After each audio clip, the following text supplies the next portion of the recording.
watch cost 250. What is up, realists? And welcome to motherfucking reality. I'm Andy Frisella. I'm here with my co-host, Vaughn, the pastor of disaster. You know him as the world's most interesting man, I think, sometimes. What else do we know you as?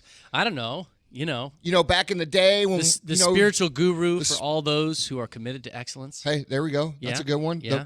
Right now, I think Vaughn the Impaler. Depends on who's asking. Hey, how about this one? The minister of mistletoe. I like it because it's Christmas time. It is. Yeah. Because these names, they have to be seasonally appropriate. Yes, and right? good things happen under mistletoe.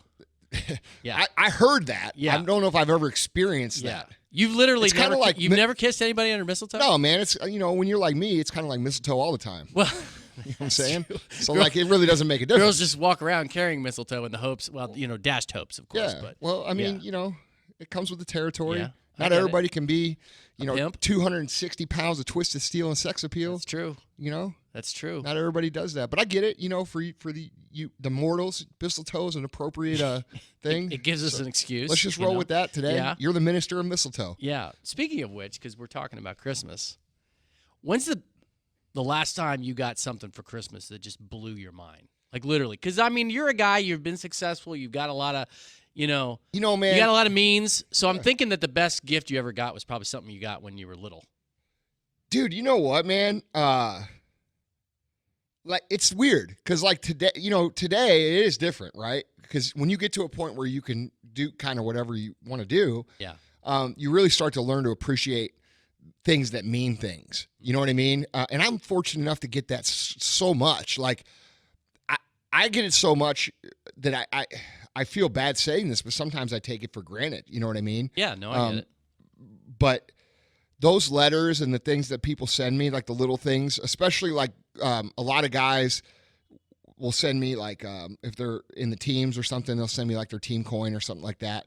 I like that. Those things mean something, man. You know what I mean? But so it's not necessarily a Christmas thing, but I don't know. What'd you play with? That's when I was a kid?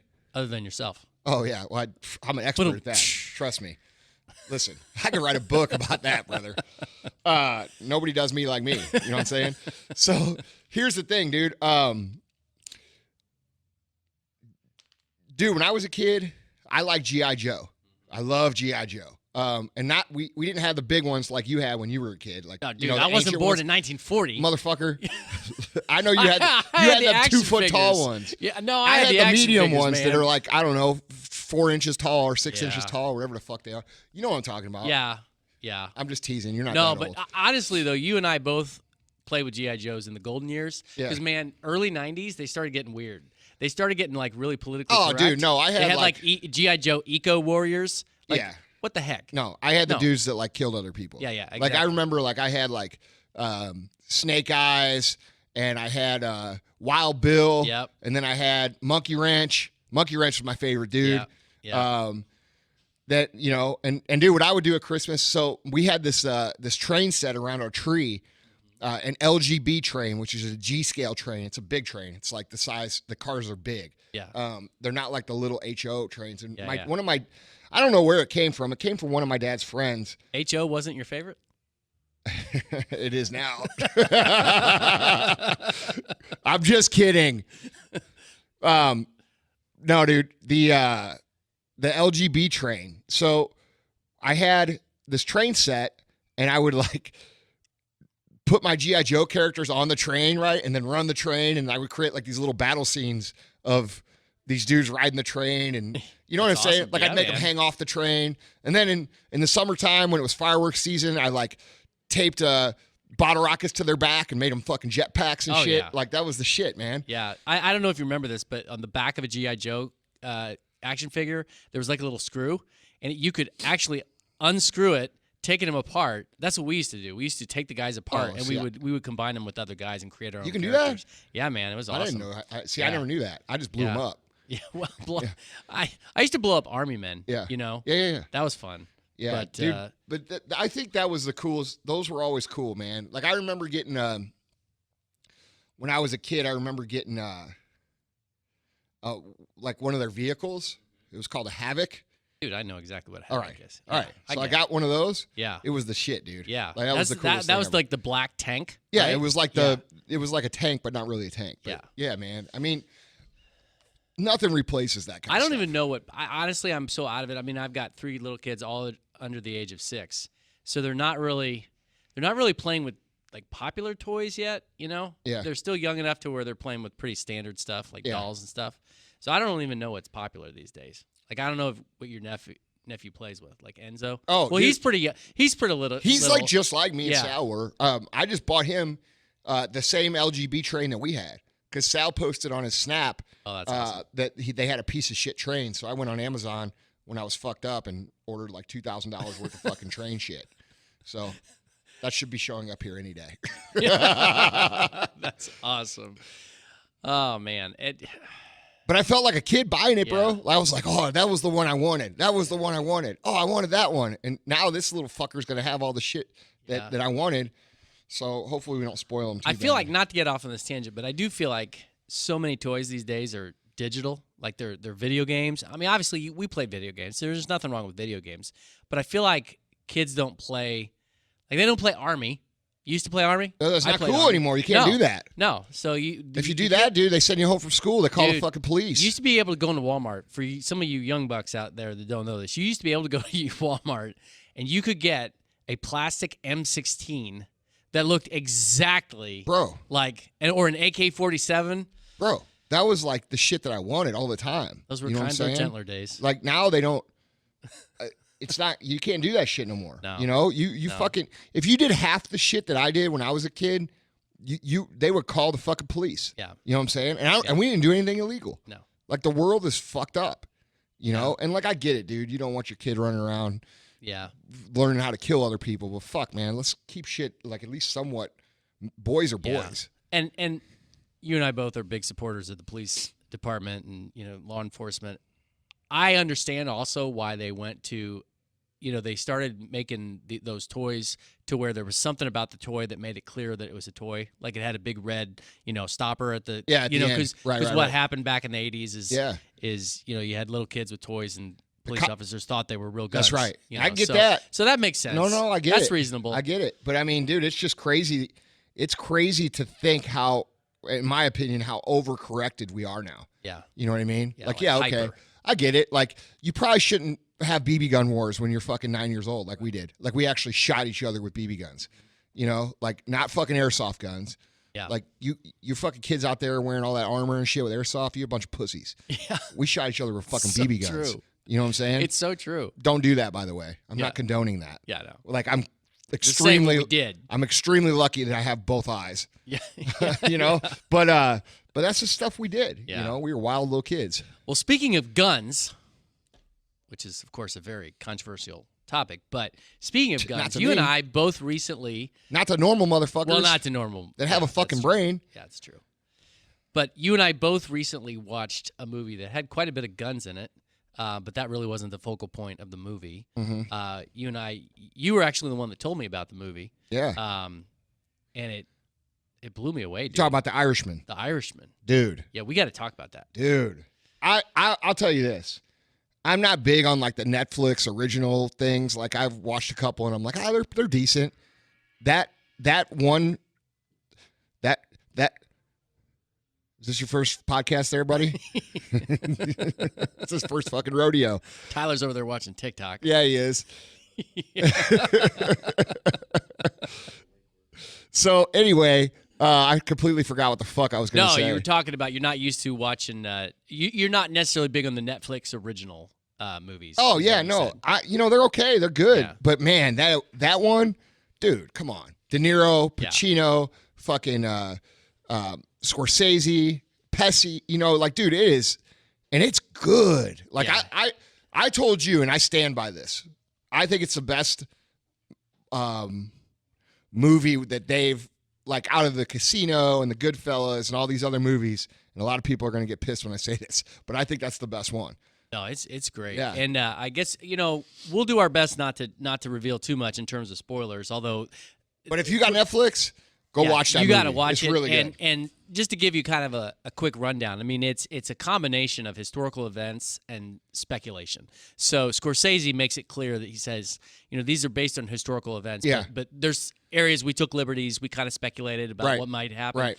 But the movie centers around Frank Sheeran, who's played by Robert De Niro, and he's the actual Irishman. Yeah. And for those of you who don't know, Frank Sheeran was an actual historical figure. He was a mafia hitman. He was also involved in he was really involved in the Teamsters and the unions back in the 60s.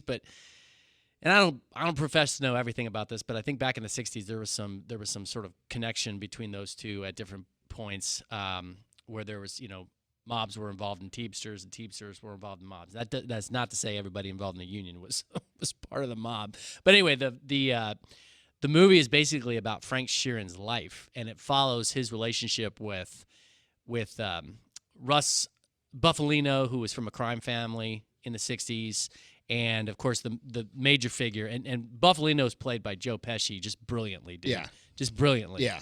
And Pesci actually retired, and he was done. Like, he walked away. And dude, it's totally different than his typical role too. Yeah. Like when I think of Pesci, I think of how in Casino he was just like this fucking wild animal. Yeah. Like he in this movie we're talking about. Look, dude, and if you don't want it fucking spoiled, you should probably go watch the movie and come back and listen. Yeah, go watch it and come back and listen to this. Because we're going to talk about it because there's some good stuff in it. But, dude, he just killed that role. Yeah, I mean, he makes you he makes you scared. Yeah, yeah. But not in an aggressive way. No, absolutely. I was just telling this to a friend. He is such a brilliant actor that he literally somehow perfectly combined the gentle grandfather with the guy that you don't mess with or you're going to end up 6 feet under. Yeah. It was just, some of the expressions on his face. Yeah. But the other major character in the movie, and a huge part of the movie, is Jimmy Hoffa, played by Al Pacino. And again, for those who know about Jimmy Hoffa, he was a labor leader, probably one of the most powerful and influential men in the 60s and the 70s, and he disappeared. And the movie kind of speculates as to why. 50s and 60s. Was it 50s and 60s? Yeah, 50s and 60s. But anyway, so what we thought we'd do is let me just let's start just generally. Tell me your general thoughts about what you liked about the movie. Just themes or ideas or Look, man, that was an era when business was done on honor and respect. You know what I mean? A lot of people don't understand that concept. There was a time where there wasn't all these lawsuits and people saying, "Oh, I'm gonna blow you up on social media if they don't like you." That's just not how shit was handled back then. If you fucked with someone, you got dealt with. Right. That was reality. And that was the way it was up until even in the 80s. Where it was pretty consistent. At least around here in St. Louis, I know that was the truth. Dude, you don't promise and a handshake. That's right. And if you fucking violate it, you're in trouble. Yeah. And what's really interesting to me about that is that, because I know. Now, I'm not saying you get killed, but I'm saying you might end up with a baseball bat to your fucking dome in your garage when you're not expecting it. You know what I mean? Stuff like that. No, I totally. I think, and again, it's obviously clearly we're not glorifying the mob or organized crime, but I think what's really interesting about this movie and the culture that it portrays is that you have people doing some pretty horrible things, but there is sort of a code that you don't break. A code of honor that you don't break. Mm-hmm. There's an integrity involved, keeping your promises, handshake, that sort of thing, being honest with each other. So it's kind of weird because, you think about the different things that, organized crime, or you think about even in some of the gangs, even in the middle of all of that stuff that we would not agree with, there's some sort of note of honor. And it's really fascinating to me, dude. It's just a fascinating aspect of human life, that you could have a bunch of people who are otherwise doing things. Well, not everything that they were doing was bad. I think it's biblical if you want to really talk about it, because what it is, and people are going to be like, what the fuck do you talk? Let me fucking explain here, Jesus, before you start getting pissed off. All right. Look. You call me Jesus? No, I'm talking to everybody else who's going to be like, all right. this ain't that kind of podcast. I don't really Right. give a fuck what you think. Right. That was the old show. Yeah, Okay. right. So it's biblical, dude, right? You have a set of standards, you have a code that you live by, and when you violate that code, bad things happen to you. That is the essence of the Bible, right? Wait, listen. It's an ideal, it's a set of ideals, a set of beliefs, of rules, so to speak, that are imposed upon a certain culture to maintain order. That is essentially what the mob is.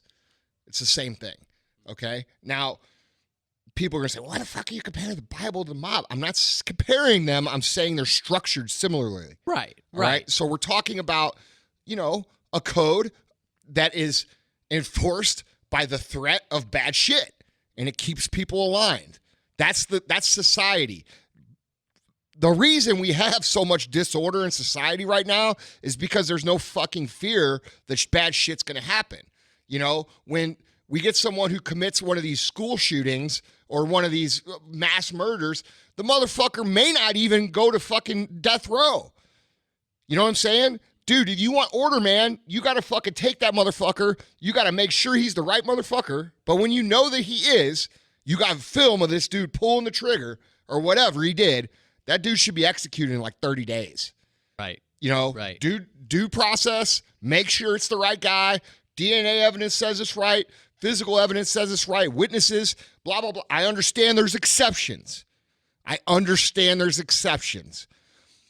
But if you've got hard proof that someone did something, they need to be made an example of so that the rest of the people don't think that they're... Because what's happening now is people think that if they get caught doing something, that it's the worst that's going to happen to them is they're going to go to some country club bullshit prison and, live out their days. That's not enough fear to keep people in check. That's the truth. Do-gooders want to argue this shit and say, oh, well, what if he did this? Or and he was abused as a child, or he was under duress, or he had PT. The motherfucker hurt this person or did that person or did this or that. They need to be dealt with, right? We fucking argue every day about, oh, how do we stop DWIs? How about this? Put a fucking law in place. If you get caught driving drunk, you go to jail for a year. Nobody would drive drunk. And you know what would happen? The cab companies, the economy, and all the shit that supports that lifestyle would fucking thrive. But why don't they do that? Why don't they do it? I know why. Because none of the lawyers will vote for it because they make all their money defending motherfuckers. All right? So this is another, this is what we talked about in the last episode where we have these ideals and these systems in play that don't serve society, but everybody just accepts them. You know what I mean? Yeah. So I think the way things were run back then is a very relevant topic to dive into in terms of how society is run today. You didn't do that shit back then. You didn't fuck with people back then. People mind their own business. They did their own thing. They took care of each other. And if they did do bad shit, guess what happened? Bad shit happened to them. But we don't have that now. Kids get in a fist fight in a fucking school parking lot and they call the fucking cops. You know what I'm saying? Yeah, absolutely. Like, I'm not some violent fucking savage, but you got to have a way to keep people in check. And right now, they're not in check. They're going fucking crazy. You got all these criminals running around doing crazy ass shit because there's no fucking fear of what's going to happen to them whenever they get caught. That's the truth. Because you have all these fucking ultra fucking super liberal motherfuckers who are sympathizing with people that don't deserve it. And before you raise your voice and say, oh, you're fucked up, dude, I'm a victim of violent crime. I fucking know what that shit's like. Do you? Probably not. And I'm glad you don't. But I'm going to tell you right now, the dude who fucking stabbed me in the face, there was charges that were waiting to be pressed on him for him almost killing another man with a baseball bat a few weeks beforehand. What if they had actually fucking enforced those charges and took care of that instead of it being like, oh, well, we're not sure if this is worth blah, blah, blah, blah, blah. You know what I'm saying?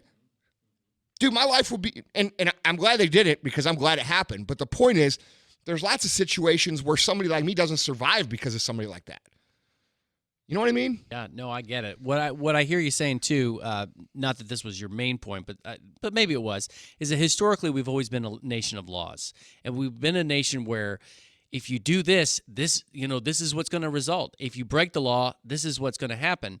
And I think there's no question, like, particularly in the Old Testament, there's a thing called the lex talionis, which is basically, modern translation would be the law of reciprocity, which is that if you kill somebody, the equitable justice for that is that person gets killed. Like, in other words, the eye for an eye, tooth for a tooth. Yes. What a lot of people don't realize is that is not a prescription for vengeance. That's a prescription for if you take somebody's eye out, the appropriate response is you get your eye out. Like, right. It was meant to be, in that original system in the Old Testament, it was meant to be a source of justice. But there's no question that there's a spiritual principle, that's reaffirmed in the New Testament, which is whatsoever a man reaps, so also shall he sow.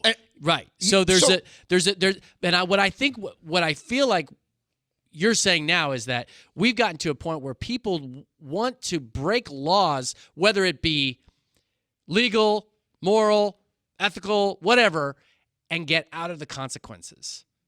I don't know what people want. Yeah. But I know this.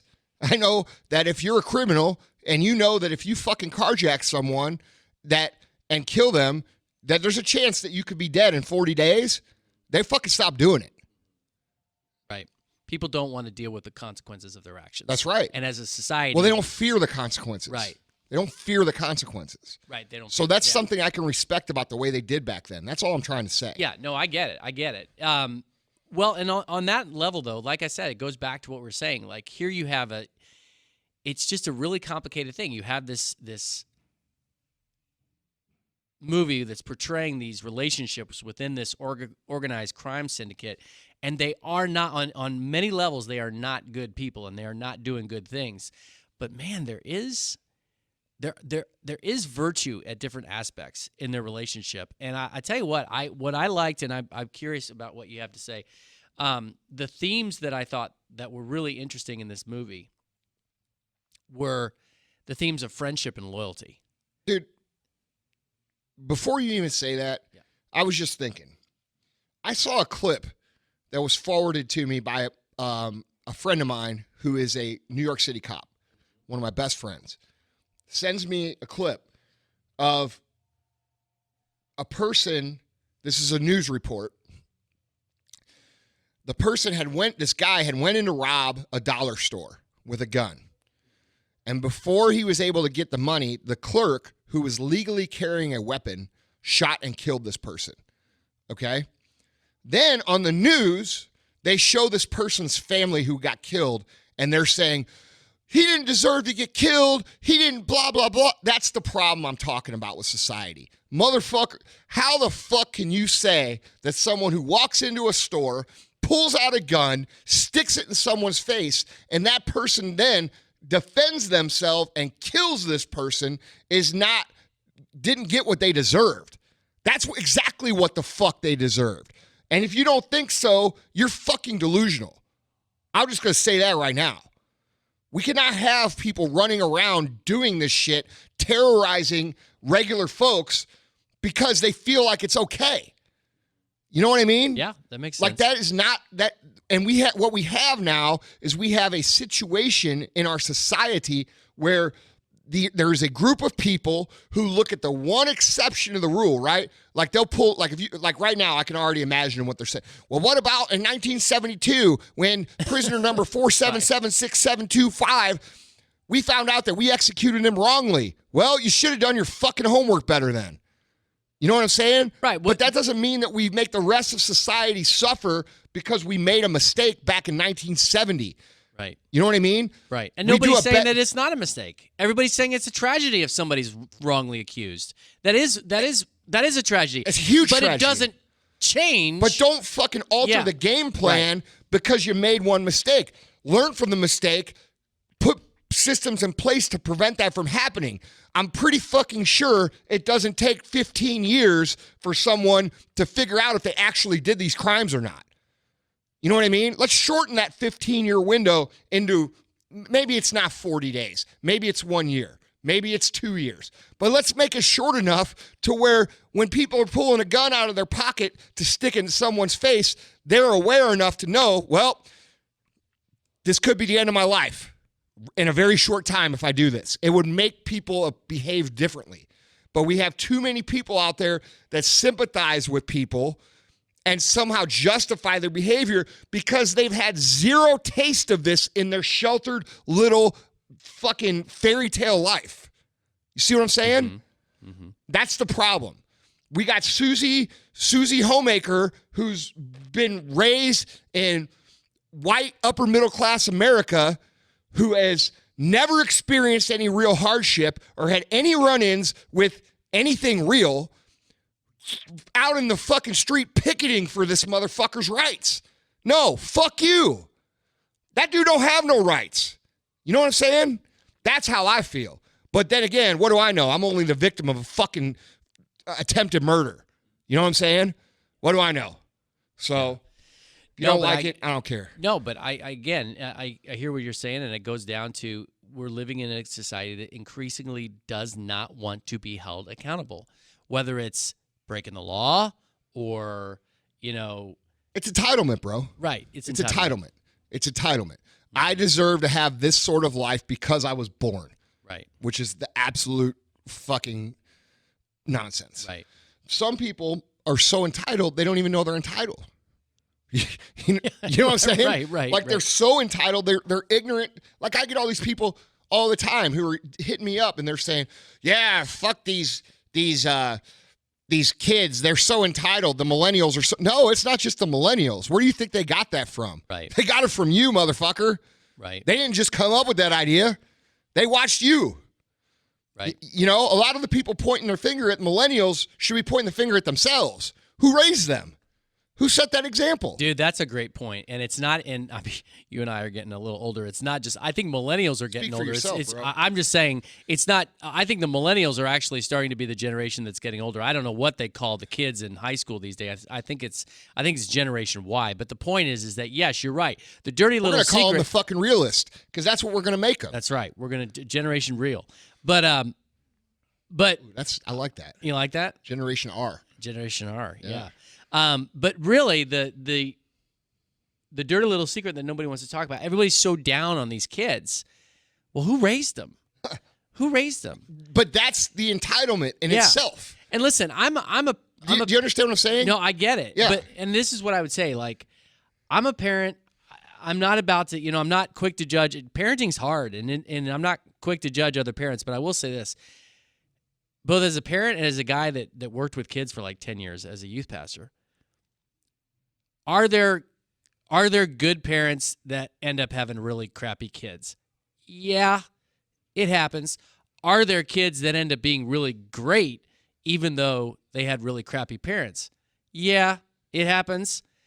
But by and large, good parents produce good kids. By and large. Dude, look, I totally agree. Yeah.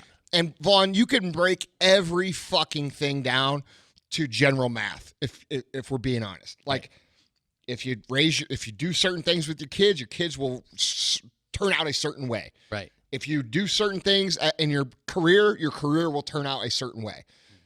Mm-hmm. The problem is people live in the anomaly zone, so to speak, right? Like, they take the one circumstance or the one situation where things, like, for example, I run into this all the time because of the entrepreneur fucking whatever you want to call what I've done for the last 5 years, space. Like, I call it the fucking the circus. Okay. Doing the circus, I've sort of learned a few things about people. And one of the things I see that people do the most when it comes to financial success is they will point at that one situation where like the person did everything right. They grind it out. They did this, they did that, and things still didn't work out. Right. And they'll point to that anomaly and say, well, what about that guy? Well, here's my argument to that. You don't know the whole fucking story. Because I could tell you, because I do, outside of maybe like Tony Robbins and maybe Gary Vee, maybe I've talked to more successful people than probably most people on the fucking planet. So I have a good reference of what the mentality is. And I could tell you, this mentality of pointing at the anomaly as if it's the actual truth is a terrible disease that infects people. Absolutely. They look at, the one situation where, oh, that guy did everything right and his life still sucked.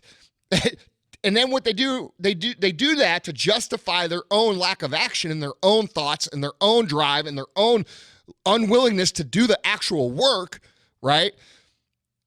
So, because if they admitted that, okay, that's an anomaly, that means they have to admit that the reason they are where they are is just because they didn't do what they were supposed to do, right, which is a painful thing to do, right? Absolutely. What you're talking about is a tried and true principle in the history of the American political scene up until recently, which is that all the major philosophers, all the major political theorists always said exceptions make bad policy. You don't make policy based on the exceptions. And most you never do that. Most American people, and I can't speak for the people around the globe, but I'm saying most American people do that with their lives. Oh, absolutely. They make policy around the exceptions. Right.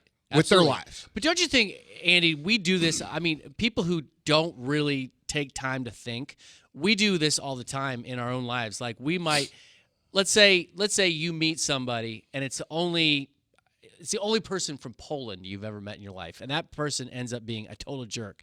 Well, then you go around saying, man, all Polish people suck. I'll give you a real life example. Yeah. What's the reputation of French people? Snooty. They're rude. Yeah. Dude, I've been to France like 10 times. I think they're some of the coolest motherfuckers I ever met. Yeah. You know what I'm saying? Yeah, no, that's exactly. But dude, I don't buy into people's rules about things. I like to experience things on my own. So like when someone says, oh, dude, first of all, they're going to tell you every time you go to France, they're going to tell you two fucking things. They're going to tell you, one, the people are snotty and rude. And then they're going to say, two, the girls have long armpit hair. They're going to say those things. The girls don't have good hygiene. Well, I can tell you that both those things are fucking lies. Yeah. Okay? If I had accepted that, which is the stigma around France and their culture, I wouldn't have enjoyed myself the way I did every time I went there. Right. You know what I mean? Right. No, and totally. How many people miss out on their life because of bullshit that Joey and Tony and Bobby from the old neighborhood tell them about life when those three motherfuckers don't know shit? You know what I mean? I totally agree. And our whole American life these days is built on exceptions. You take an example. I mean, here's another example. You take an example of, let's say, a college football player who basically is a good kid, consistently day in and day out, lives his life completely appropriately. Oh, but then they find out that at some point during his 8th grade year, he used a racial slur on Twitter. That's the exception, not the consistent tenor of his life. Right. And yet, what do people do? They fucking destroy him. They destroy him. Yeah. They use the exception basically to draw. Like none of them motherfuckers who fucking are out there destroying him have ever done anything that they regret at fucking 12 years old. Right. But that's how we. I'm not excusing people's ignorance, obviously, but let's be fucking real.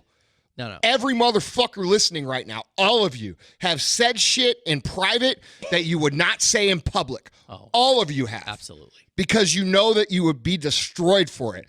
I've never jumped on someone's bandwagon to tear someone down no matter what the fuck they did, because I know that, you know what? I'd be a hypocrite if I did that, because I've done shit when I was younger that I was embarrassed of. I've done shit when I'm older that I was embarrassed of. Everybody does shit they're embarrassed of. And sometimes it's things that you don't like and don't understand. But what you should understand is that, dude, everybody's growing. Everybody's learning. And if you want people to actually get better, stop trying to destroy them for every fucking mistake they make. Like, dude, I cannot stand these motherfuckers on social media who make a name for themselves by just calling everybody out. Like, oh, I'm going to call it good. Fucking do it. I don't care. Oh, I'm going to call you out. That's the weakest shit I've ever fucking heard in my life.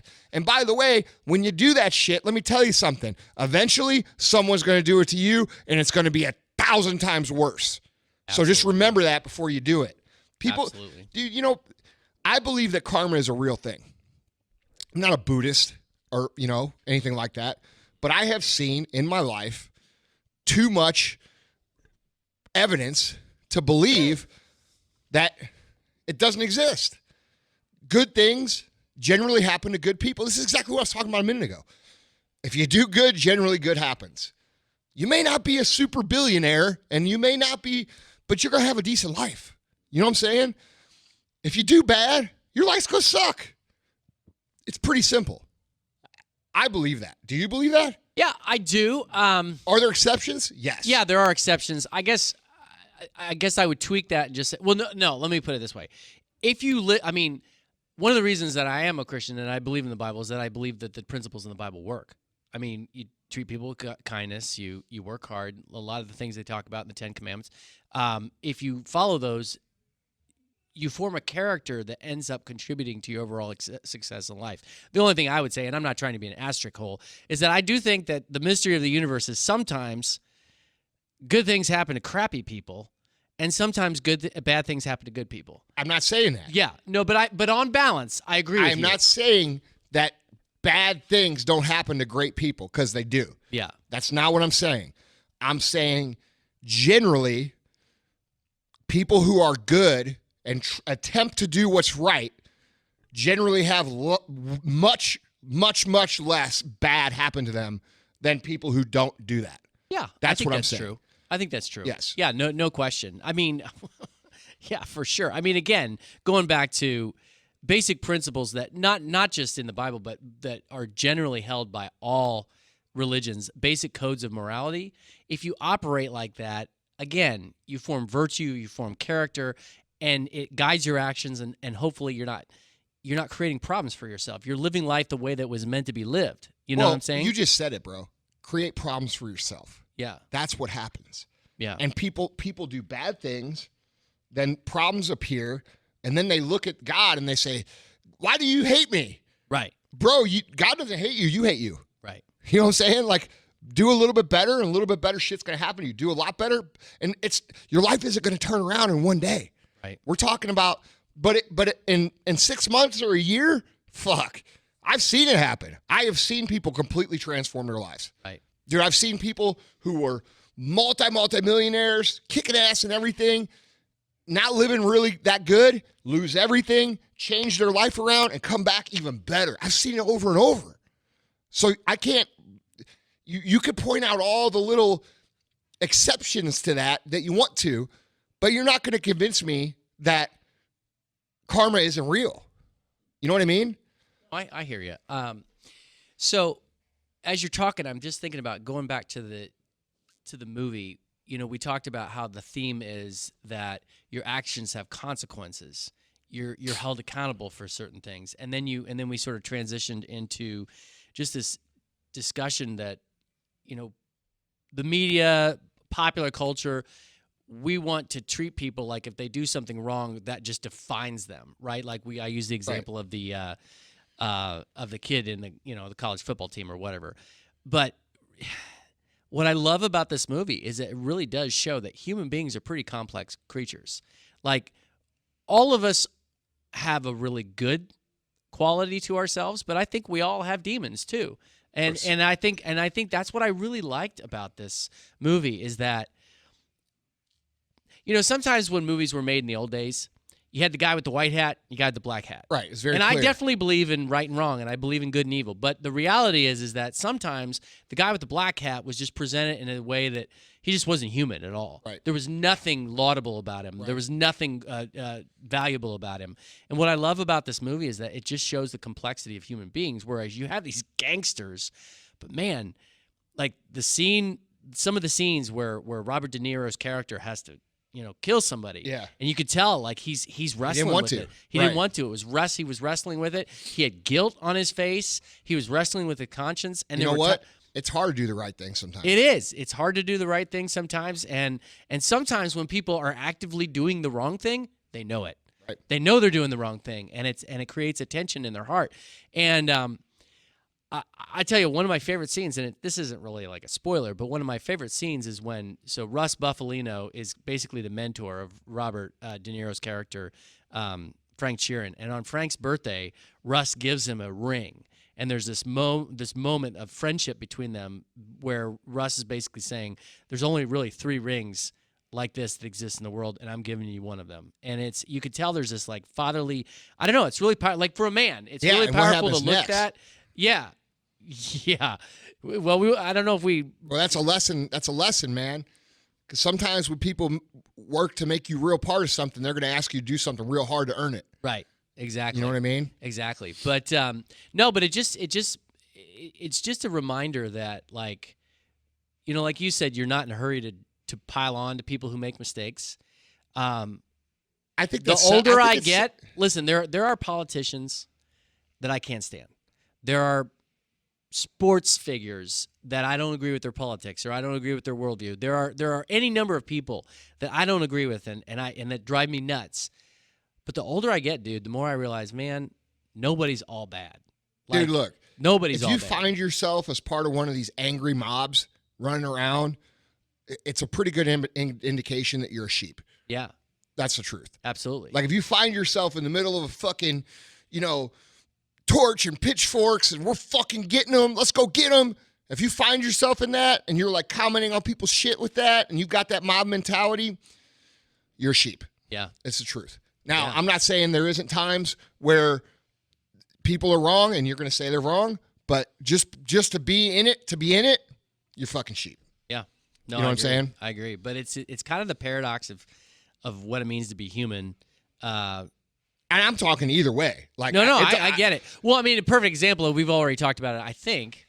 Maybe we never talked about this, but that big flap recently where Ellen went to a game with George W. Bush, and people are like, I can't believe that Ellen's friend with George W. Bush, and George W. Bush is friends with Ellen, and they're going crazy, and like all the like really radical gay people are like, he's a conservative Republican, how could you dare be friends with the enemy? And of course, all the radical Christian conservatives are like, George, how could you be friends with a lesbian? And it's like, dude, you people are nuts.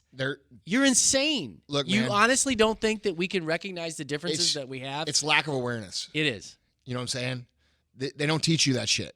They don't teach people to become aware. Just because you accept someone for who they are doesn't mean you have to agree with everything they do or say. We have this thing in society right now where like if you don't agree with the way someone lives, you got to hate them. Right. That's not right. You know what I mean? Right. Oh, absolutely. Like there's a lot of people I'm friends with where I don't agree with everything they do. I mean, honestly, a lot of people. Like a lot of my friends. Yeah. They're actually the most interesting friends I have because you know what? We have real conversations. You know what I mean? Like how much are you missing out on in life by just living inside your own little fucking bunker of judgment? You're not just missing out, dude. What you're really secretly saying is that deep down, I'm not really certain about my beliefs enough that I want to get around people that might challenge them. Yeah, that's true, man. That's what they're saying. Yeah. They're saying I'm not secure and confident that what I believe is actually true. So I'm just going to surround myself with everybody who agrees with me. Vaughn, we don't have look, I mean, unless it's under the context of comedy, you really can't say anything anymore without people getting pissed. No. And even under the context of comedy, yeah, Jerry Seinfeld said that he was no longer going to go to college campuses because people were so... They're ridiculous. He can't say anything without people getting bent out of shape. Those people are going to have a hard time making it in real world. Yeah. Because guess what? You're going to have to work with fucking black people. You're going to have to work with white people. You're going to have to work with gay people. You're going to have to work with fucking trans people. You're going to have to work with all different kinds of people. And if you can't tolerate that, then you're fucked because that's reality. You know what I'm saying? Like, dude, there is a lot of people in my network that don't necessarily share my exact same beliefs about the world, right? Okay, cool. We can still have some beers, right? You know what I'm saying? Like, let's talk about it. Like, dude, I just wish people were more able to have real discussions without having to attack other people. That's a big thing on social media culture, right? Like it's not, how many people do you see comment like this? Hey man, I see what you're trying to say, but I always kind of thought of it like this. What do you think about that? Like you don't see that. Yeah. What do you see? Dude, you're a fucking asshole. Right. Fuck you. Right. You're a moron. Unfollow. Good. Yeah, right. Good. Like, thank you. See ya, bitch. Yeah. Like, I don't care. But that's the point, you know? Like, we have this culture now that can't even communicate on a regular level. Yeah.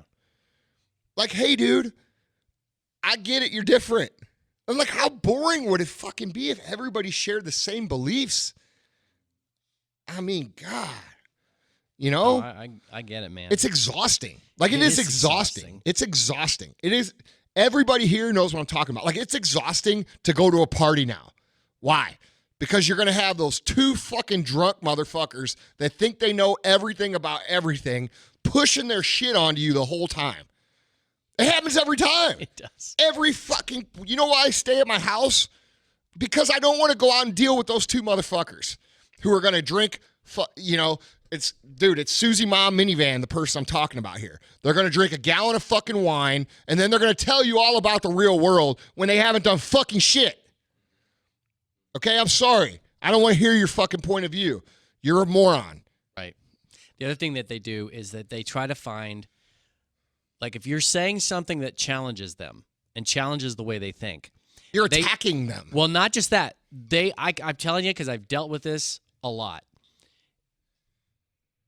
They'll try to find something about you that they find objectionable so that they can therefore disregard everything you say. Right. So and this happens all the time. I'm I learning. know what you're talking about. This happens to me all the time. When I fucking write children's books, I don't have any kids. So people say, right, who the fuck you think you are? You don't have any kids. Well, you know what, motherfucker? I've raised more kids than you'll ever fucking raise. Right. Because I've raised thousands of fucking 17 to 20-year-old kids inside my company. And I've had to fix all your stupid shit. Right. So, yeah, I have a pretty good perspective on how the fuck you're doing things. Right. And, by the way, you're the reason I don't have any kids. Right. Because I don't want to have to spend all my time in the fucking, the fucking carpool line talking to you about the neighborhood fucking bull. I don't give a shit. Right. You know what I mean? Right. Like, I want to talk to you. Right. Oh, Andy, you think you're better than everybody? No, I don't. No. I just don't want to talk to your fucking stupid ass. Right. Right. Well, I saw some girl railing on social media the other day about Plato, you know, the philosopher Plato, whose writings. I thought you said Play-Doh. No, I'm like, Plato. break it the fuck out, man. So the philosopher Plato, snakes. who's so many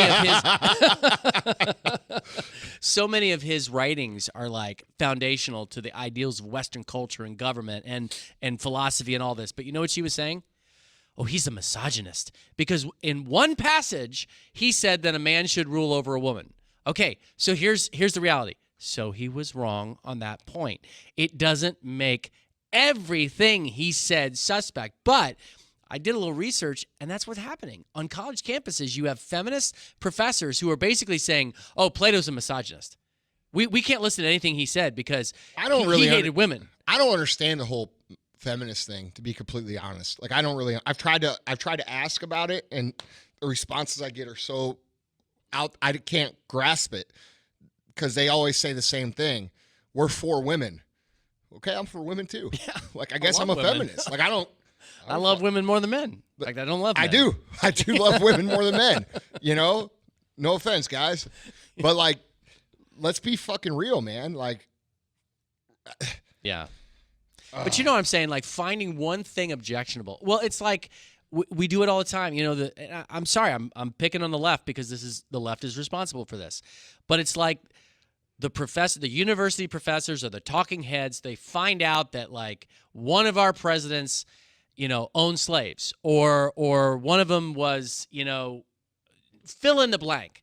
And so suddenly we say, because of that, everything about this person is suspect. Everything about this person should be rejected. Bro. And I just think it's ridiculous. Bro, I live in Ulysses S. Grant's fucking house. Yeah. Motherfucker owned a couple slaves. Yeah. Then he freed them. Right? Right. Then he went on and fucking won the Civil War for the North, which freed all slaves. Right. But there's probably somebody Dude, every time enough. someone hears that, they go on Wikipedia and they say, "Did you know he owned fucking slaves?" I'm like, "Did you know he freed them all?" Like, what the fuck? Right. You know, like, sometimes people do shit and they realize, holy fuck, this isn't a good idea. Right. And here's what the even further point is. Sometimes you got to do that shit that's not a good idea to know it's a bad idea. Right. You know what I'm saying? Right. Like, dude, people I don't even fucking get this line of thinking. Or sometimes you're just part of a time period or society where people just didn't know. And I always laugh. Well, I'm just saying, like, should you fucking discount everything else the man did because when he was younger? They would say yes, and that's what I'm saying. So like, wait. So how can you do that? Like, how can you look at someone and say, this dude owned slaves in his 20s, then he freed them all, but he's a piece of shit. Right. How do you know that he just wasn't brought up to fucking think that and then had a realization that, holy shit, this isn't right? Yeah. And then decided to do good with it, which is exactly what the fuck happened. Dude, this is what's so weird about modern society. I'll tell you exactly how you do that. And it happens on the far right with really, really fundamentalist Christian conservatives. And it also happens on the far left with the social justice warriors. And it happens on all sorts of different segments of society where people have very, very strong views on something. You know what happens? They are so myopic in how they see the world that they see everything through their cause, and they look at some person and they say, that person disagrees with something I believe, and I hate that because it's an overused phrase, but they aren't self-aware enough to know, you know what? I could be wrong about some things.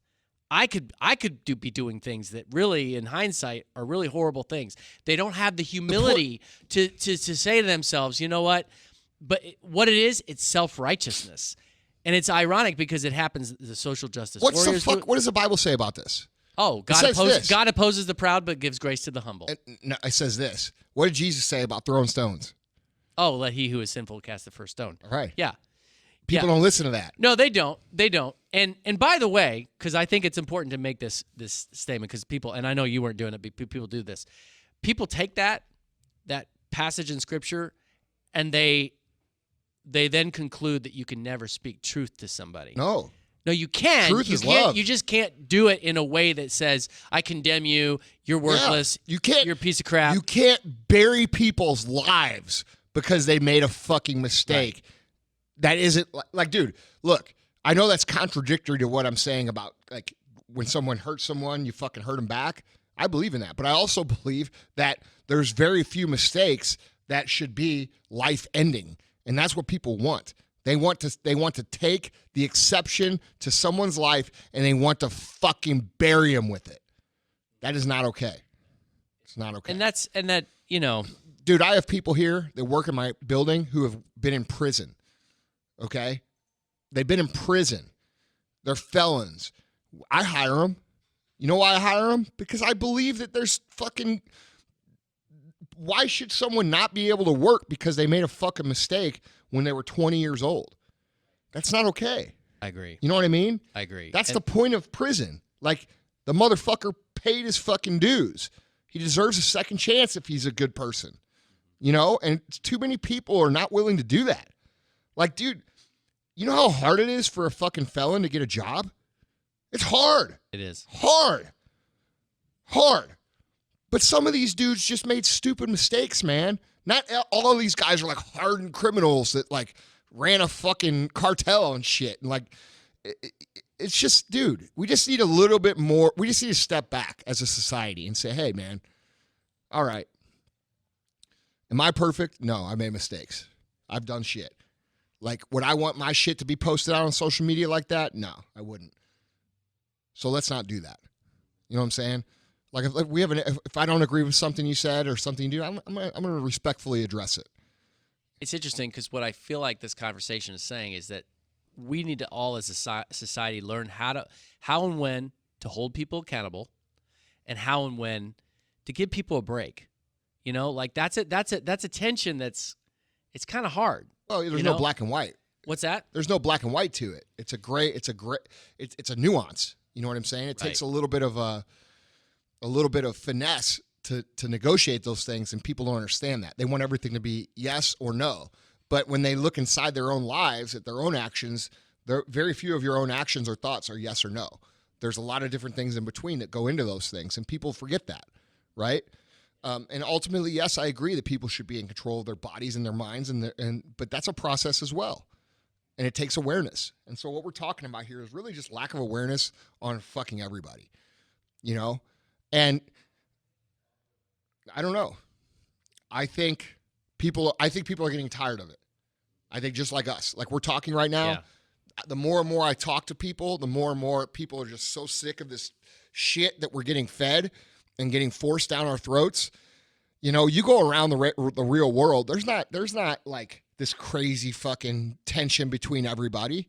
It's not real. It's just fake. It's fake shit they want you to believe so that you watch. Right. You know, and it's sad because, dude, it's hurting people. It's hurting society. It's hurting culture, and it's making, I don't know, it's making people feel like they're really suffocating because, like, now you can't even express yourself unless you're expressing yourself under a certain narrative that fits the media's narrative.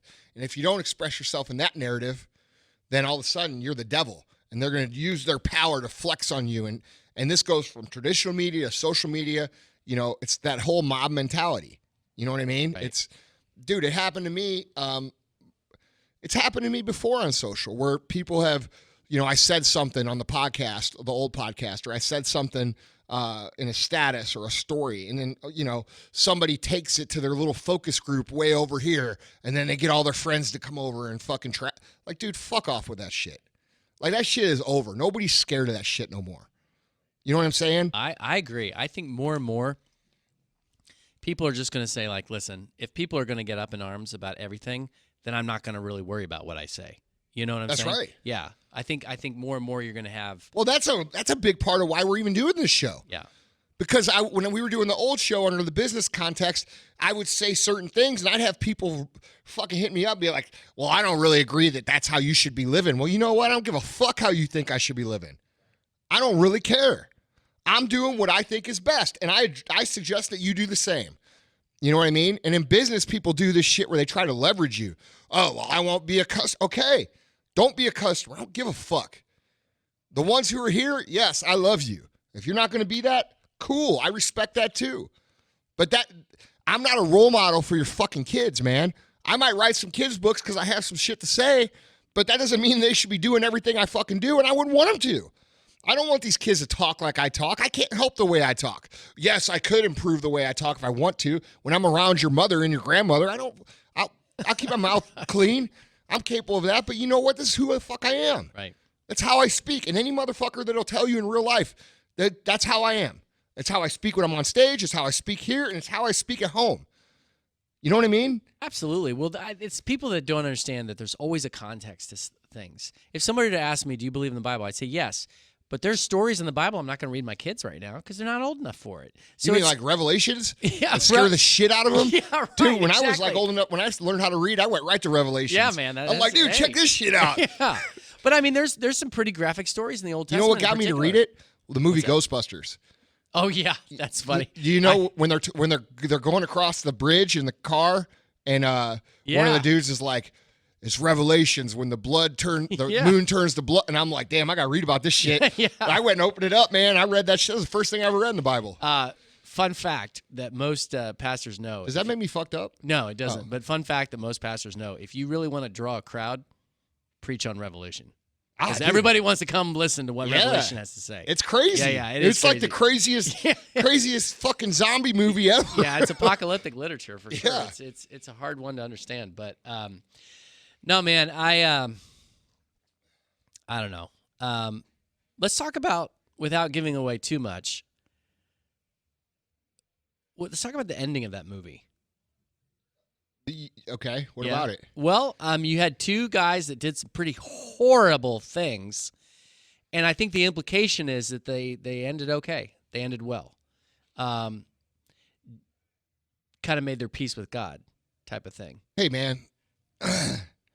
Look, this is why core values is so important. Yeah. Right? Like,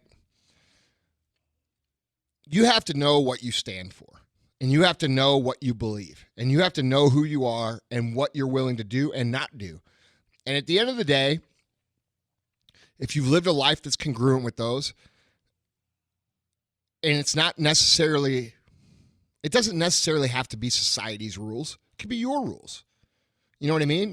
Now, if you go out and break the law, you're going to have to pay the consequences. But there's lots of people that don't even understand the idea of having a value system drive their actions. They're just kind of running around like crazy.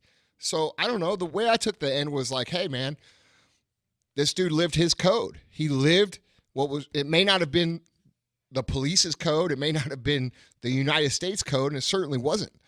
But he lived true to himself. And at the end, I think that's why he found peace. And that's what we talk about, right? Like in society right now, living true to yourself. People don't know what that means. Like, what do you think that means?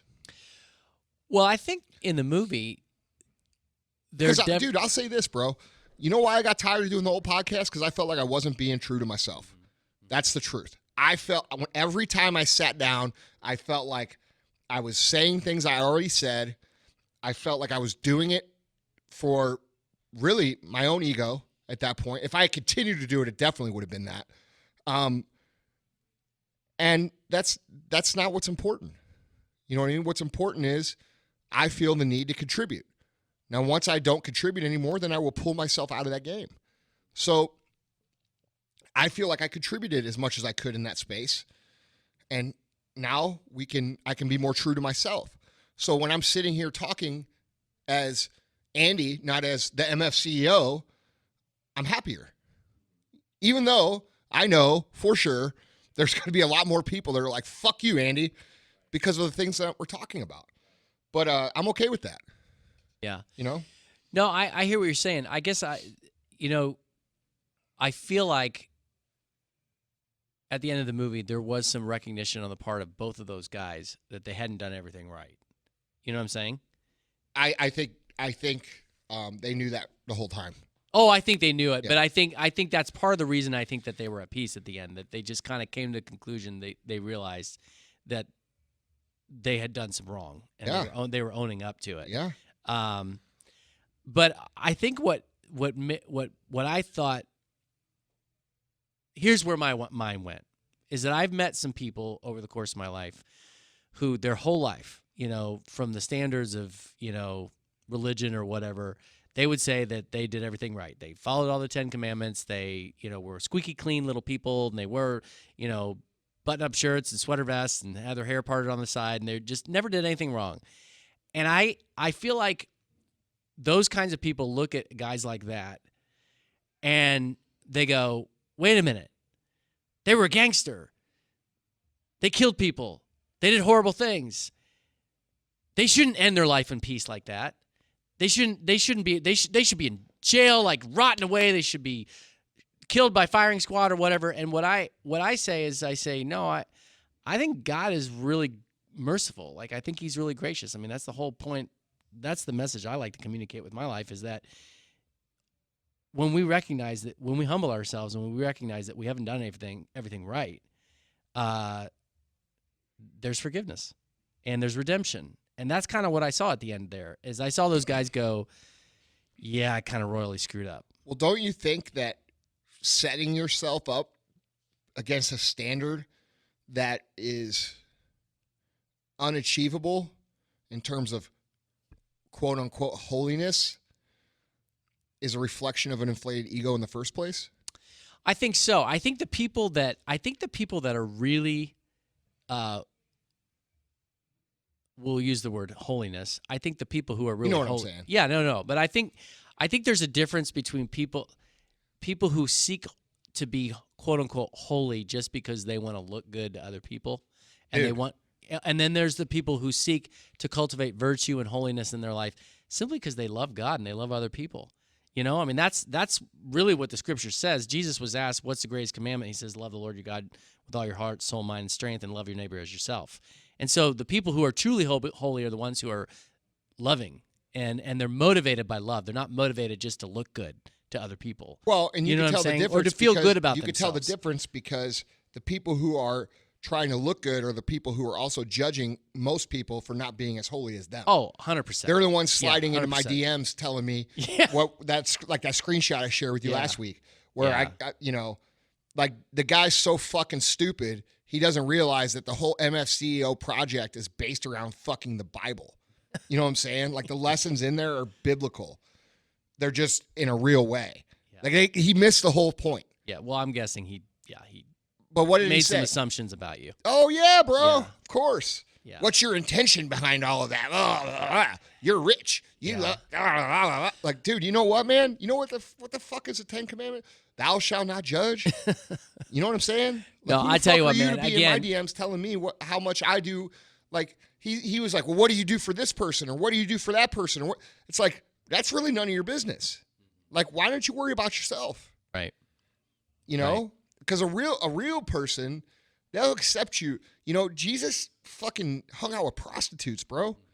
Like, you know, he hung out with people who were criminals. Yeah, for sure. He didn't condemn them for the life they live. What he did was he tried to show them through his own life a different way. Right. You see what I'm saying? And that was, well, think about it. But that's hard work. It is hard work. That's hard work. It's hard work to show people with your life what the Bible and what that set of values is supposed to be. It's much easier to point your finger and say, look at you. You're not as good as me. Right. It's a lot easier to do that. No, it's a lot easier. And listen, dude, I mean, it's again, you know, way back when we started the other podcast, which we're not going to talk about the other podcast a lot, just like you don't talk about your old girlfriend a lot. But way back when we first started, you know, you were the one who started calling me the pastor of disaster. I never really made a big deal about it. I wasn't going to make a big deal about it, mostly because, dude, I've always been kind of really sober-minded and kind of scared about holding myself up as some sort of spiritual role model. And it's because the older I get, the more I understand. Like, frankly, I don't get people who spend all their time pointing fingers at other people, because I'm like, I know I am so aware of my own shortcomings and my own failures. Like, I got to take care of my own stuff. You know what I'm saying? Oh, that's a whole nother topic, brother. Yeah. Like, that's a whole nother topic. Like, by the way, that's not to say I do believe there is a place for calling people to up their game. And I think there's a place. There's a way to do it. But you're right. There's a way to do it. Instead of saying, explain yourself to me like you're the fucking Inquisition. Right. How about this? How about, hey, man, I really appreciate what you're doing. I think you're doing a lot of good. Have you ever thought about these and these things? Or what's your take on that? Yeah. Like, isn't that a more reasonable way to communicate? Yeah. Then I'm saying, and then instead of me screenshotting it, sending all my friends and saying, look at this dumb motherfucker, right. I'm actually responding back and saying, well, you know what, brother? Here's what I think. Yeah. You know what I mean? Yeah. Asking questions. That's it. By the way, you're not going to be surprised to know that if you looked at the four Gospels, Matthew, Mark, Luke, and John, and you highlighted all the verses where Jesus is asking questions. How many curse words are in there? Not too many. Maybe ass. There's a few though, right? Scubida? Scubula. No, that's Scubula? that's in Paul's letter to the Philippians. Scubula. Yeah. Yeah. But I mean, it's bullshit, right? It means, yeah, it's a slang term. It's a colloquial reference to feces. Yeah. So but so you don't want one of them Scubula sandwiches? No. I've made a few of those in my life. Yeah. There's another great, well, we won't get off on that tangent. Let's go start that hashtag, Scubula sandwich. Yeah, right. But no, but if you go through the hey, how funny are we today? Make sure you talk about it. I don't know. We've been funny at different talk parts. about it. Yeah, that's true. Tell everybody we're going to be funny. We're going to be super funny. All right. Yeah, super humorous. No, but if you go through the Matthew, Mark, Luke, and John, you highlight all the times that Jesus actually asked people questions. It's literally dozens and dozens of times. Like, that's, I think, the key of anybody who really wants to influence and make an impact on people. Listen. Ask questions. Doesn't mean that there won't be a time for you to drop the truth on them, because obviously we drop the truth on people. Of course. But you got to listen. You got to figure out where they're coming from, because how can you even talk to people if you don't know where they're coming from? Yeah. So, no, man, I think people even, like, I could tell you for me, because I'm me and I can only speak for me, but I could tell you that lots of people completely misunderstand the context of what I'm about. Yeah. Completely missed it. Yeah. They think, like, when I post shit, I'm doing it to flex. And I am a little bit. Let's be real. But the truth is that I'm actually trying to show people that a stupid motherfucker like myself can actually build something kind of cool if you're willing to pay for it. Right. You know what I mean? Right. So I don't know, man. Like, I feel like people just don't, I guess you said it, man. They just don't fucking listen or think. They don't. They're so quick to jump in. Everybody wants to talk. Yeah, man. Yeah. Oh, fuck. And I tell you what, that little clown circus in the entrepreneur space is full of that shit. Oh my God. Like, dude, I can't even. It's just an ego fest is what it's turned into. You know, who can yell the loudest? Who could say the most catchy shit? You know, that's not even catchy. Like, no. You know, and who could speak the most confusing shit to people that makes them ask questions so they get more engaged. Like, it's just ridiculous. You know, hey, let me confuse people so I can get more engagement on my post. Let me say what people are hot on right now so I can get more engagement on my post. Right. You got motherfuckers who have never even built something from zero telling everybody how they should do it when they don't even fucking know. You know, it's just a joke. It's a fucking joke. I'm glad we're not doing that. I agree. Well, this is going to be fun, especially since, you know, I think the other thing that that I like about the way that we do things, I don't think the people that you just referred to, the circus, when they make a genuine bona fide mistake, they don't admit it. Oh, dude, it's because their egos are too big. Yeah, and I remember about a year ago, I said something offhand in the podcast, and it was factually untrue about something the Bible teaches. I just misspoke. Yeah. And somebody really took me on that. And I think they expected me to, like, dig in and defend, and I was like, oh, dude, you're right. Yeah. I shouldn't have said that. Yeah. My bad. Yeah. I'm not pulling it down. I had a guy we both know reach out to me yesterday in DMs, and he said, hey, man, I watched your story. Let me tell you why you're wrong. And I read it. And at the end of it, I thought about it for a minute, and I just responded back. I said, you're absolutely right. Thank you. Yeah. Because he was. Yeah. You know what I'm saying? People don't know what to do with that. Yeah. Like, oh, no. You want to like, dude, I'll give you a little hint, guys. You want to, this was a genuine person who I really appreciate their feedback. But you want to fucking fuck with people, just agree with them. Yeah. Like, dude, no, dude, you want people to fucking stop hating on you or talking shit to you, just agree with them and forget about it. Like, you'll save so much energy. You're right, dude. Your Aunt Linda at fucking Christmas time telling you you're a dumbass for starting a business. You know what, Aunt Linda? You're probably right. Yeah, I'm sorry. Yeah. People just do not know what to do. Then hand her a fucking glass of wine and tell her to shut the fuck up. You know what I'm saying? Like, no, dude, it's come on, man. What else is going on in the world, bro? Because I don't really even know. I've had my head fucking down.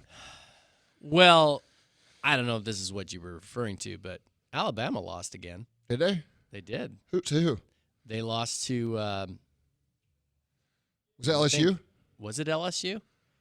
Well, they lost to LSU, and then they lost to somebody else recently. So they've got 2 losses. I forget who they lost. Oh, Auburn. They lost to Auburn. So, yeah, man. So now everybody's going to be like, Nick Saban. Fire him. Fire him. Yeah. He's a fraud. That's a whole nother thing. It's true. Dude, how many of these dumb fucking athletic directors out there are firing coaches because they lost 1 or 2 games? Yeah. And it's like, bro, you don't realize what you have. Like, you got a fucking Clydesdale there. Yeah. And you just trade him in for a fucking donkey. Yeah. You know, because the press was putting pressure on you. Fuck the press. Yeah. Well, I think it's interesting. I actually sort of have a long-standing appreciation and respect for the University of Nebraska, their football program. But way back in like 2000 or 1999, I forget when, they fired Frank Solich for going 9-3. Yeah, now look at him. And right. And literally, I mean, they had some good years under Bo Pelini for a little while, but basically Nebraska's never been the same. No. Ever. So it's always interesting to to your point, karma. Yeah, that's right. I mean, to some extent. What? I'm sorry, you don't fire a 9-3 coach. Even if you're at a place like Nebraska. You don't. I don't. You know what? I don't think so. Not on his.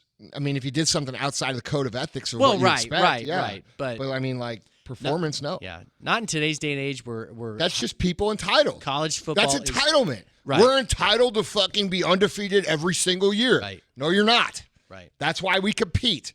Sometimes you execute, sometimes you don't. I don't see how that. Now if you have a coach who was undefeated for 7 years in a row and then they went fucking, 2-11. Now we're talking a different story. What's going on? You smoking crack, bro? You know what I mean? Right. You better start drug testing people. Right. But I'm just saying, people are fucking crazy. Exactly. Now, I will say, I don't want to assume. What is this? We're talking about common sense here. Yeah. We're talking about we're talking about an absence of logic. Like, where the fuck is the logic? There is none. What is this? We live in this highly emotional, crazy world that is just like, it's insane. Right. And people are depressed. They're fucking killing themselves. They're killing other motherfuckers. Like, dude, insert a little bit of logic. Like, if you do this, this is going to happen. If you don't do this, this is going to happen. Like, it's real simple. Right. People just make it so emotional and crazy. And it's just, dude, it's crazy. Like, it's crazy. But hopefully people will continue to tune in and get a little break from the craziness by listening to us. Yeah, where are we at anyway? Well, you're crazy. Well, fuck yeah, I'm crazy. Yeah, I'm a little crazy. Oh yeah, you're so crazy, bro. I am. That's you're so crazy. I'm a You baller. got arrested one time, bro. I did. You got arrested. I got arrested. Why don't you tell people what you got arrested for, you fucking wild animal? Well, I'm currently wearing a cream-colored. You're wearing the same outfit. Pretty close. Yeah. Pretty close. I'm wearing, I don't know what if you would call this a turtleneck or not, but it's something like, it's like a little cream-colored hoodie, ribbed hoodie. Yeah. Ribbed. Super sharp. Like that? Yeah. Ribbed. It's ribbed.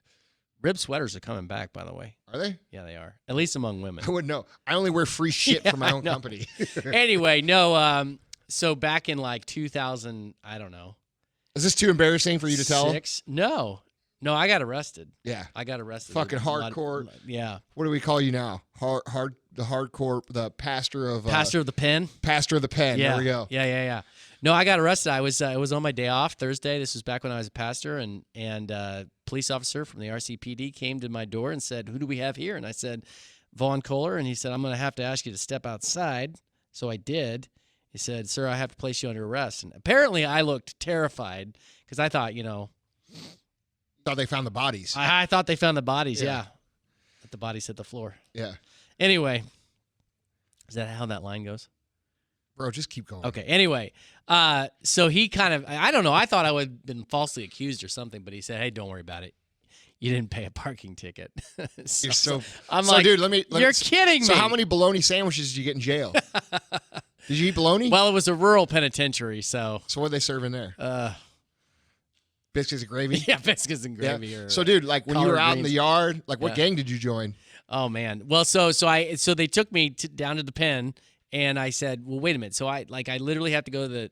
He said, "Yeah, you didn't pay it, and this is a warrant sweep, and so you have to come down and be arrested." Did you have to like take off your belt and your shoes and all that shit? I had to do all that, and did I had you put to the orange jumper on? No, I didn't have to put the orange jumper on, but I had to go through the whole. They call it processing. Yeah. And so I was taking all the stuff out of my pockets, and I don't, I had just all the guns and stuff. I had all the guns, and I had all the wads of cash and stuff, and your gangster roll, roll, the brass knuckles and I stuff. got it, Yeah. So you're laying all this shit out on the table. What? Right. What are they? They're just like, oh, it's cool because no. So the guy looks at me and he says, "Okay, name," and I said name, and he goes, kind of acts like he knows me. He goes, "Profession," and I said, "Pastor." And he burst into laughter. He's like, "I knew I recognized you." He's like, bullshit. No, he did.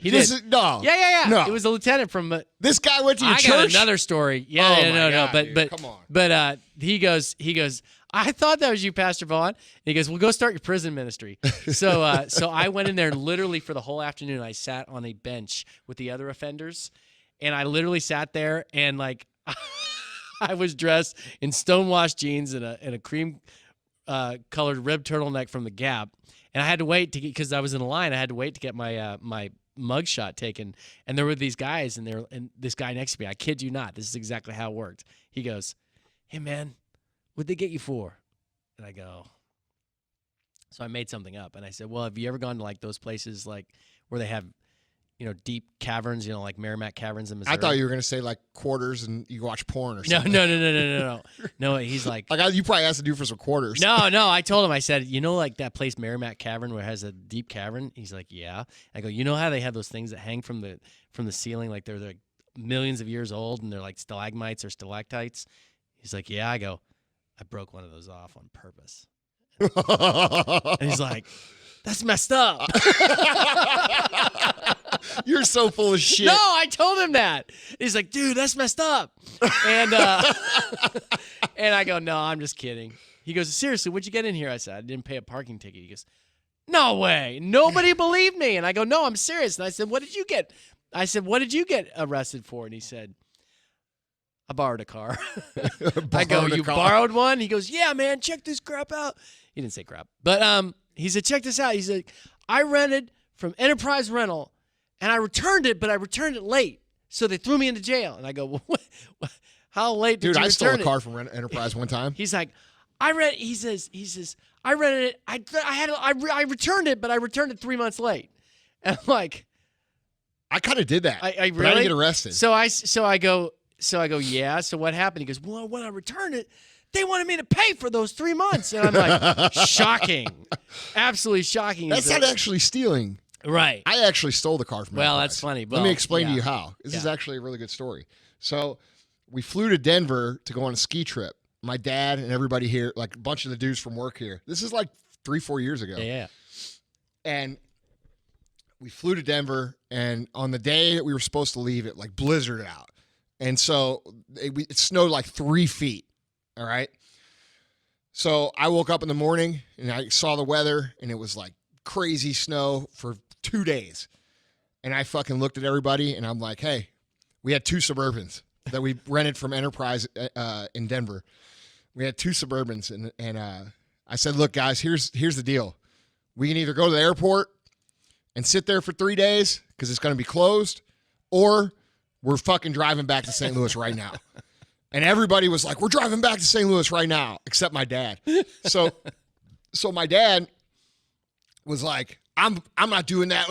And I'm like, all right, well, who else is going? So like everybody else wanted to go, and he starts like throwing a fit. I'm like, well, you better get in the car or you'll fucking stay here. So he gets in the car. So we're driving. This is actually a crazy ass story. It's like not crazy, but just funny. So weed is legal in Colorado, right? So fucking we're driving down. I'm speeding because it's like just starting to snow. I'm trying to get through the snow until we get through it so we can not get caught in it, right? So we're driving pretty fast. And we're both driving matching Suburbans. So they're white, both white Suburbans. So I'm driving like 90. And then my buddy Scott is driving behind me at like, I don't know, like 4 or 5 car lengths behind me. So he had some weed on him that he bought at one of the weed stores there in Denver, or wherever we were skiing, right? So we're fucking going through the Eisenhower Tunnel, and there's a cop. And I passed the cop, all right? And he's like, looks up, he sees me speeding, he flips on his lights, and while he's like doing the seatbelt or whatever, Scott follows me. So the cop didn't realize that there was 2 different cars. You see what I'm saying? Huh. So he goes to pull Scott over thinking it was me that went by him because it was the same car. So Scott throws his fucking weed out the window, okay? And the cop sees it. The cop sees him do it. So this happened recently? Yeah, it's like 3 years ago. So fucking the cop pulls Scott over, and I see that he got pulled over, but I went up the road a little bit. Yeah, right. Yeah. A true friend. So the cop picks up the fucking weed and fucking brings it back to the window. He's like, here you go, sir. You dropped something out your window. Because it's fucking legal. You know what I'm saying? So then, dude, we fucking, the cop was cool, and I think he wrote him a speeding ticket or something, funny. Which he didn't even do because it was me. So then we drove back to St. Louis in these cars that were from fucking Enterprise Airport in Denver. We drove them all the way to St. Louis and basically stole them from the Enterprise. We took them there, and I dropped them off at the Enterprise up here on Lindbergh, and my brother-in-law actually worked there, so I fucking called him, and I'm like, hey, bro, I did this thing. I need you to fucking handle it. So, dude, he figured it out, and we had to pay like a couple $grand or something to make it right. But, dude, sometimes you got to steal a car. Sometimes you got to steal a car. Sometimes you got to throw your weed out the window when it's legal. Like sometimes old habits don't die. I tell you, so one more. So I am.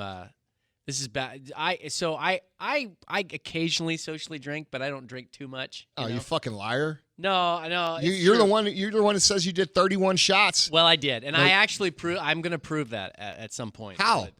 Because I'm going to. You can only drink like 4 shots. So how are you going to get 31? No. I'm going to actually produce the evidence of the girl that was with me when I drank 31 shots. No, yeah. But anyway, regardless. So prior to actually drinking on a regular basis at all, I was at the bar one time in Manhattan, Kansas, in Aggieville, and you guys go and laugh at me, but when I first started experimenting with alcohol, I just drank the fruity girl drinks, like the fuzzy navel and all that kind of stuff. Yeah. So I drank a little bit too much. I didn't drink, a ton. I wasn't drunk, but I drank a little too much. But I only live like a couple of blocks away from home, so I thought, I think I'm fine. This isn't impairing my ability to. By the way, don't do this at home, okay? But this isn't impairing my ability, so no big deal. So I hop in my car, and I'm driving home. Sure enough, cop pulls behind me, pulls me over. This is in Manhattan, Kansas. This is the second time you got arrested. Right. Well, I'm like, oh, crap. I don't know what to do because literally at that point in my life, I'd hardly ever drank at all. And now I'm like, what am I doing? Am I going to pass a breathalyzer? I'm going to get fired. All this horrible stuff's going to happen. So the police officer comes to the door. He says, license and registration. And I say, okay, I know I'm not supposed to do this, but I think I've drank too much. Of course you did. And I just said, I promise you I never drink, but I hardly ever drink, and I drank too much, and I'm a pastor. Or no, I didn't say I was a pastor. And I said, and I promise you, and I live real close. And I did everything that they tell you not to do, right? Yeah. So the police officer says, well, let me see your license and registration. So I hand it to him. He checks it, comes back. He says, all right, you live close? I said, yeah. He said, I want you to follow me. Okay? That was cool. Yeah. So he follows me. I get in. I pull into my driveway. I get out of the car. I get out of the car. He walks up to me and he says, don't you ever effing do anything like that again. I said, I won't. And he goes, and by the way, that was a great sermon last week, Pastor. You're so full of shit. No. You making that up. Totally true. Totally true. That's awesome. Yeah. He was like, that was a great sermon. Don't ever do that again. Hey, you know what?